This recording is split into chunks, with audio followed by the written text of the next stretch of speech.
Hello everyone, welcome to my channel learnology. आज मैंने ये हिंदी की पाठ्य योजना बनाई है। ठीक है, समास टॉपिक है और आगे चलिए देखते हैं कैसे हम इसको बनाएंगे। ठीक है, सबसे पहले हम अपनी डिटेल्स लिखते हैं, जैसे कि अध्यापिका का नाम लिखेंगे, यानी कि हमारा नाम लिखेंगे जो भी पढ़ाने वाला है। उसके बाद कक्षा लिखेंगे, आप कौन सी कक्षा को पढ़ा रहे हैं, कौन सी क्लास को पढ़ा रहे हैं। तो ये वाला पाठ्य योजना जो है आप 6, 7 और 8 क्लास के लिए यूज़ कर सकते हैं। ठीक है, उसके बाद हो जाएगा हमारा विषय, यानी कि सब्जेक्ट, तो हमारा हिंदी है। उसके साथ में आप ब्रैकेट्स में व्याकरण भी लिख सकते हैं। ठीक है, उसके बाद शीर्षक आ जाएगा, यानी कि टॉपिक, हमारा टॉपिक है आज का समास। उसके बाद लिखेंगे हम दिनांक कि कौन से दिन पढ़ाने वाले हैं, और फिर अवधि, यानी कितना समय लगेगा इस पाठ को पढ़ाने में। ठीक है, तो 40 मिनट। उसके बाद हम अपने पाठ्य योजना में लिखते हैं सामान्य उद्देश्य। सामान्य उद्देश्य जो होते हैं वो हमारे विषय से रिलेटेड होते हैं, यानी कि हमारे सब्जेक्ट से रिलेटेड होते हैं। ठीक है, जो कि हिंदी है। तो हिंदी हम क्यों पढ़ाना चाहते हैं, ये वो उद्देश्य होंगे। ठीक है, तो देख लीजिए मैंने क्या लिखा है। छात्रों को हिंदी भाषा सही रूप से बोलना व पढ़ना सिखाना। दूसरा, छात्रों में हिंदी भाषा के प्रति रुचि उत्पन्न करना। छात्रों के शब्द भंडार में वृद्धि उत्पन्न करना। चौथा, छात्रों को हिंदी व्याकरण के नियमों का ज्ञान कराना और छात्रों में तर्क शक्ति का निर्माण करना। ठीक है, ये हमारे सामान्य उद्देश्य हैं जो कि हमारे विषय से रिलेटेड हैं। उसके बाद आ जाएगा हमारे विशिष्ट उद्देश्य। ठीक है, जो कि हमारे शीर्षक से रिलेटेड होंगे, आज के टॉपिक से रिलेटेड, जो कि है समास। ठीक है, तो हमारे को ये समास जो हम टॉपिक पढ़ाने जा रहे हैं उससे रिलेट उस वो क्यों पढ़ा रहे हैं, हमारे क्या उद्देश्य हैं उसको पढ़ाने के। ठीक है, तो वो इसमें हम लिखते हैं। जैसे कि पहला है छात्रों को समास की परिभाषा समझाना। दूसरा, छात्रों को समास शब्दों व अन्य शब्दों में अंतर करने के योग्य बनाना। तीसरा, छात्रों को समास के भेदों से अवगत कराना। चौथा, छात्रों को समास शब्दों को दैनिक जीवन में प्रयोग करने के योग्य बनाना। ठीक है, ये हमारे विशिष्ट उद्देश्य लिखते हैं हम अपनी पाठ्य योजना में। इसके बाद हमारा अगला टॉपिक आता है सहायक सामग्री, यानी कि टीचिंग एड्स। हमारे को क्या क्या चाहिए ये पाठ पढ़ाने के लिए। ठीक है, तो हमें चाहिए होगा चौक, डस्टर, श्यामपट्ट, संकेतिका, चार्ट आदि। आपको जो कुछ भी चाहिए आप यहाँ पे लिख सकते हैं। उसके बाद हम लिखेंगे अपने लेसन प्लान में पूर्व ज्ञान। पूर्व ज्ञान यानी कि बच्चों को क्या पहले से नॉलेज है। ठीक है, तो छात्र शब्दों के बारे में सामान्य जानकारी रखते हैं। ठीक है, फिर पूर्व ज्ञान परीक्षण आ जाता है हमारा पाठ्य योजना में अगला टॉपिक, जिसमें हम क्या करते हैं, हम 2 कॉलम बनाते हैं। एक होगा अध्यापक क्रिया और दूसरा होगा छात्र क्रिया। तो अध्यापक इसमें कुछ प्रश्न पूछते हैं और फिर छात्र जो होंगे उसके जवाब देंगे। ठीक है, पाठ पढ़ाने से पहले, आज का टॉपिक पढ़ाने से पहले। तो पहला है, क्या शब्दों का आपस में संबंध होता है। तो छात्र बोलेंगे हाँ। दूसरा, क्या अपनी बात को संक्षिप्त रूप में लिखा जा सकता है। तो बोलेंगे हाँ।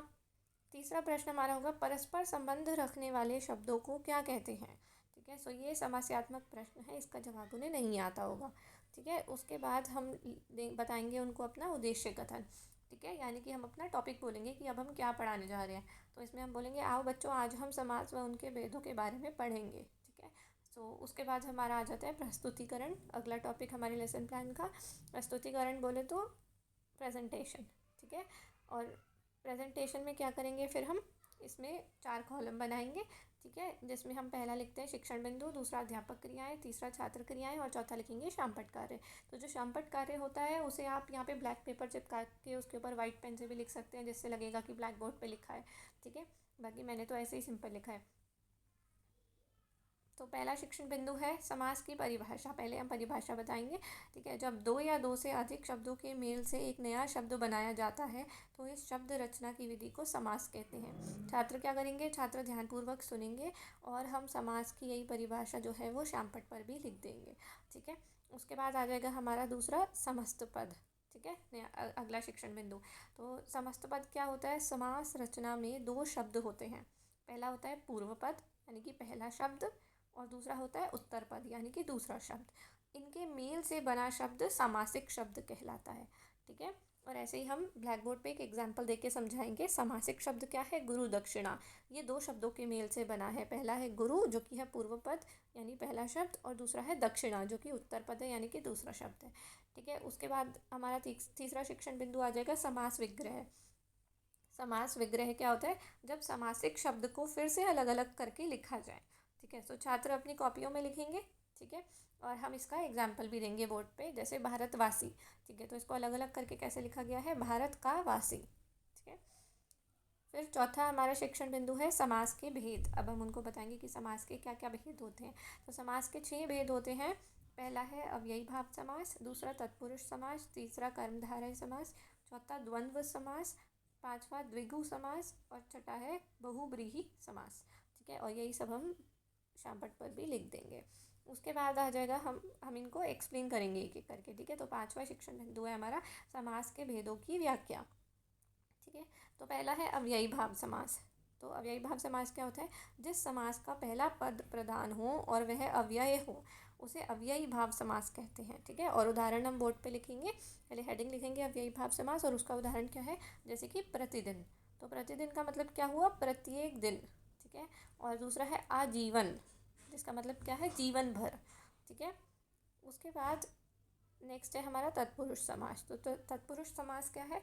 जिस समास में उत्तर पद प्रधान होता है उसे तत्पुरुष समास कहते हैं। ठीक है, उत्तर पद यानी कि दूसरा शब्द। ठीक है, तो छात्र क्या करेंगे? छात्र ध्यानपूर्वक सुनेंगे व समझेंगे। हम इसका उदाहरण देंगे। तत्पुरुष समास का उदाहरण क्या है? जैसे कि राजमाता, इसका क्या हुआ? राजा की माता। ठीक है, और रस भरा, जो कि है रस से भरा। ठीक है, फिर तीसरा आ जाएगा कर्मधारय समास। तो जिसका पहला खंड विशेषण और दूसरा विशेष्य हो, ठीक है, वो कर्मधारय समास होता है। उदाहरण है नीलकंठ, जिसका मतलब है नीला है जो कंठ। ठीक है, फिर चौथा है द्वंद्व समास। ये क्या होता है? जहाँ दोनों पद प्रधान हों तथा और लगाने से विग्रह हो। विग्रह कैसे होगा? जब हम और लगा देंगे। तो द्वंद्व समास क्या है? जैसे कि उदाहरण है सुख दुख। ठीक है, तो इसमें दोनों ही प्रधान होते हैं और हम इसको लगा दे, इसका विग्रह कैसे करते हैं? बस और लगा के, सुख और दुख। ठीक है, उसके अगला आ जाता है हमारा द्विगु समास। द्विगु समास क्या होता है? जहाँ पहला पद संख्यावाचक हो और समस्त पद समूहवाचक हो। ठीक है, छात्र अपनी कॉपियों में लिखेंगे ये सब, और उसका उदाहरण है सप्ताह। ठीक है, जिसका मतलब है 7 दिनों का समूह। ठीक है, उसके बाद आ जाएगा बहुब्रीहि समास। तो बहुब्रीहि समास क्या होता है? जिस समास के दोनों पद अप्रधान हों और समस्त पद के अर्थ के अतिरिक्त कोई सांकेतिक अर्थ प्रदान हो। ठीक है, वो होता है। तो बहुब्रीहि समास का उदाहरण क्या है? जैसे कि गजानन। ठीक है, जिसका विग्रह कैसे करेंगे? गज का आनंद है जिसका, यानी कि गणेश। ठीक है, तो बहुब्रीहि समास ज़्यादातर जो होता है वो भगवानों से, देवताओं से रिलेटेड होता है। ठीक है, ये हमारा प्रेजेंटेशन पार्ट था, प्रस्तुतिकरण। उसके बाद हमारा आ जाएगा मूल्यांकन प्रश्न। तो मूल्यांकन प्रश्न क्या होते हैं? ये टीचर जो होती है ऐसे सवाल पूछती है पाठ पढ़ाने के बाद, ताकि पता चले कि बच्चों ने जो भी सीखा उन्हें समझ आया या नहीं आया। ठीक है, तो इसको इंग्लिश में रिकैपिटुलेशन कहते हैं। तो इंग्लिश और हिंदी का लेसन प्लान जो होता है वो सेम ही तरीके से बनता है। ठीक है, बस हेडिंग्स वगैरह चेंज हो जाती है, ऑफ कोर्स ट्रांसलेशन हो जाता है। ठीक है, तो मूल्यांकन प्रश्न में पहला प्रश्न हम पूछेंगे समास क्या होते हैं। दूसरा, समास के भेद बताओ। तीसरा प्रश्न होगा द्विगु और द्वंद्व समास में अंतर बताओ। चौथा होगा, सॉरी मैंने गलती से तीसरा ही लिख दिया दोबारा, चौथा होगा दिन रात कौन सा समास है। ठीक है, उसके बाद आ जाएगा गृह कार्य यानी कि होमवर्क। हम उन बच्चों को कुछ होमवर्क देंगे। तो हमारा प्रश्न है निम्नलिखित समस्त पदों का समास विग्रह करके उनके भेद का नाम लिखो। ठीक है, पहला है रसोई घर, दूसरा लोकप्रिय, तीसरा दशानन, चौथा जीवन मरण, पांचवा नीलकमल, छठवां त्रिफला, 7 देश निकाला, 8 मातृभक्त, 9th भारत रत्न और 10वां है चतुर्भुज।